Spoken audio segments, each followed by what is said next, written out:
Tidings of comfort and joy.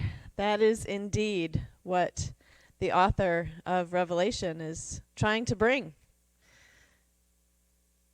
John writes about all things becoming new. And those who put this lectionary together apparently thought that it was really appropriate timing at the beginning of our secular year to reflect on this idea. A new heaven, a new earth, a new Jerusalem, all things being made new. When it comes to reviewing the past year, I'm going to go out on a limb and guess that we kind of fall into a couple of different camps. It's sort of like in any couple, one person likes olives and the other doesn't, right? So a friend of mine on Facebook shared a Peanuts cartoon, and my husband was wise enough to recognize that, yeah, we are the couple of opposites when it comes to this. It's Charlie Brown and Lucy over the fence, and Charlie Brown is reflecting and says, "Do you think you're a different person from where you were last year? Do you think you've really changed? I remember last year you said you were going to try to be a better listener." And in the fourth frame, Lucy finally speaks. What? Some of us are interested in reflecting and kind of striving for self-improvement and all of those kinds of things, and some of us, not so much. I don't do resolutions particularly, but I do find reflecting on the past year to be kind of helpful. And this last year in particular was really quite enlightening for me, in part because 2022 was a year full of crap. I don't know about the rest of y'all, but it was beyond miserable, and we're here. I mean, isn't that amazing? Like what we have come through in this last year? It's really shocking, and I thought, wow, you know, that feels pretty darn good this year. It hasn't always felt that great, but this year it felt pretty darn good, and I feel like I've learned a lot through this last 2022. And a fair amount of that has been thanks to my mother. Some of you saw her here on Christmas Eve, and my mother has dementia, and I've learned a lot about that, and one of the things that I was reflecting on with this scripture reading is that with dementia, all things become new. There is a sense in which everything is a new experience. It's a new place. I've never been there before. I've never seen that before. I didn't know that. And I've also learned that all things being new can be a really scary place. It can be really disorienting when nothing looks familiar, when everything feels like a new experience. It's exhausting enough when it's a cross-cultural experience. Brad's youngest is in Korea right now, and it's exhausting when just going to get a soda or a bag of chips is a cross-cultural experience. There are times when you just want to be able to have some comfort food, or a moment when your brain isn't struggling to translate things. And so a dementia, when everything is not just cross-cultural but brand new, can be not just exhausting, but terrifying, really. And to be honest, even for those of us who don't have dementia, or at least not to advanced stages, really it can be disorienting and fearful. I mean, we are living in a time of as every time has, of constant change, but the rate of change is faster now than ever before. Language is changing, climate is changing, culture is changing. I'm wearing white and it's after Labor Day, so, you know, some changes are dramatic and others are a little more trivial, but regardless, for many people, it can be disorienting to the point of becoming fearful. And I think for some people, that's why there is this temptation to hunker down, to hunker down into racism and heterosexism and ageism, to hunker down into nationalism, because the change is disorienting and it becomes fearful, and I just need to grasp onto something that I can make sense of. But the vision that John writes about in Revelation it's very unlike many of our post-apocalyptic films. This is a vision of a new heaven and a new earth and a new Jerusalem that bring comfort and joy, right? It is unlike Mad Max Beyond the Thunderdome for some of us who are older, or unlike The Walking Dead for a more recent context, right? This is not an image where creation becomes inhospitable and humans become inhumane. It's not that vision at all. This is a vision in which God comes to dwell among humankind. When the New Jerusalem comes from heaven.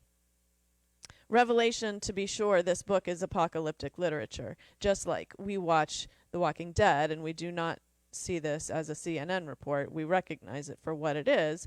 The writer of Revelation is doing something very similar, and ancient readers recognize that this was not some sort of prophecy so much as this is a way of coming to understand or dream about what a post-apocalyptic world might look like. And this vision has a little more hope than many of our current renderings. Right? The author of Revelation is writing to encourage, and as today, often that includes both some fear-mongering and some hopeful, peaceful visions. Some is positively motivating, and some is a little more fear-based. But it's interesting that the redemption that this writer can see is based on, of course, his own life experience, his own knowledge and experience of Christianity to that point. And the image that he comes up with is this New Jerusalem, a city. Now, I don't know about you, but in a lot of, literature and images of what heaven might be like, there's the whole streets of gold and the pearly gates thing, and personally I've never been a fan of that. I've always been more into the tree of life and the more natural world kind of images. But what's interesting in Revelation is that it's not one or the other. It is the city that comes down, and the tree of life is in the city. The river of life is in the city. It's not a new Eden, separated from all things urban. It is a new Jerusalem. And urban settings have people. They have community. In gardens, you can wander off to be by yourself and reflect. And in an urban environment, you are, by definition, in community. And so in this New Jerusalem, it's not survival of the fittest. It's survival of beauty, truth, and love in community. I've been reading a fair number of World War II historical novels and in the process of reading Mouse, which is the graphic novel, kind of a biography of sorts.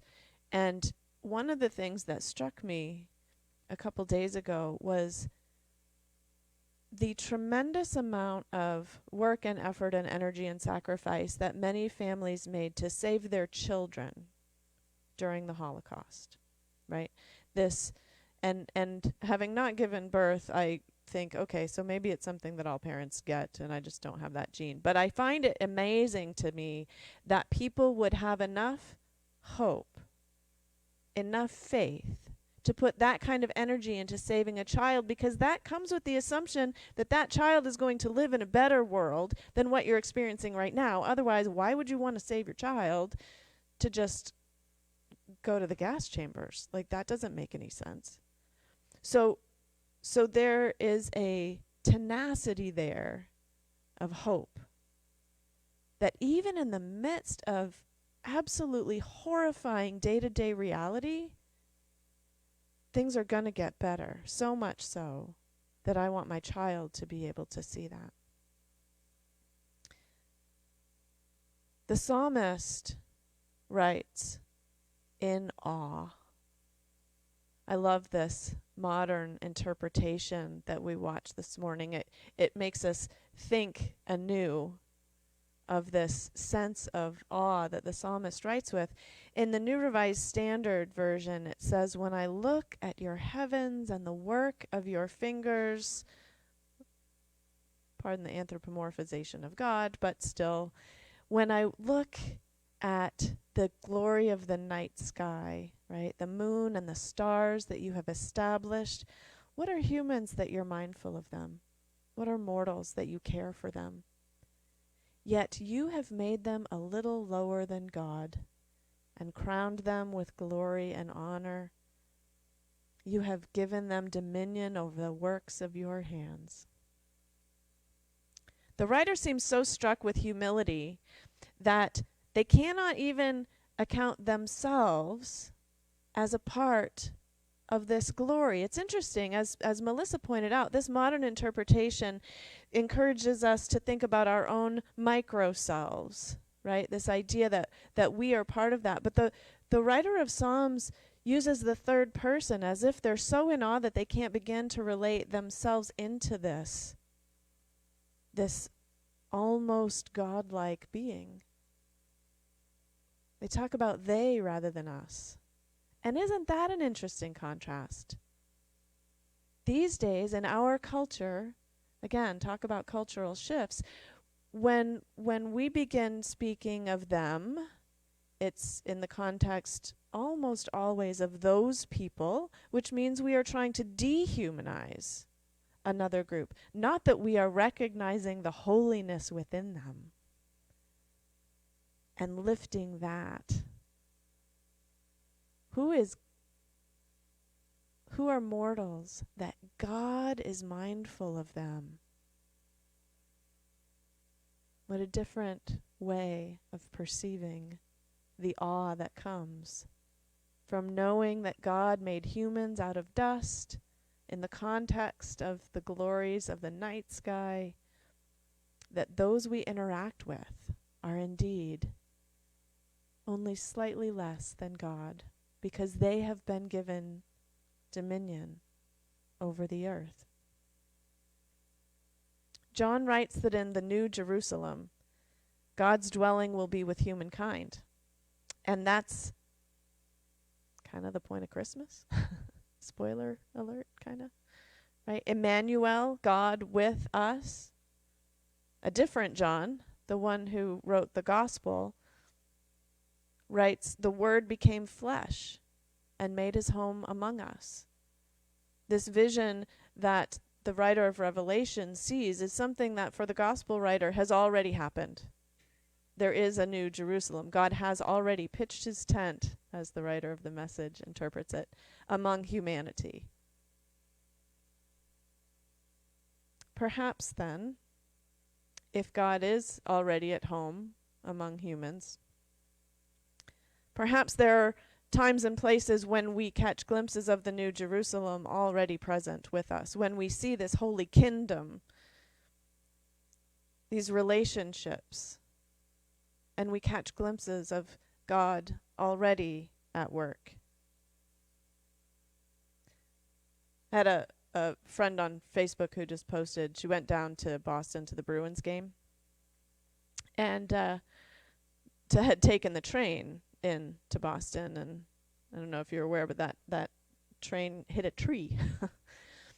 And so the train couldn't get them back to where they needed to go, so they all had to get off the train, and the brakes were gone and they couldn't fix it quickly, so they all had to walk. And so what she posted on Facebook was this: "Our train hit a tree last night and was unable to move due to loss of brakes.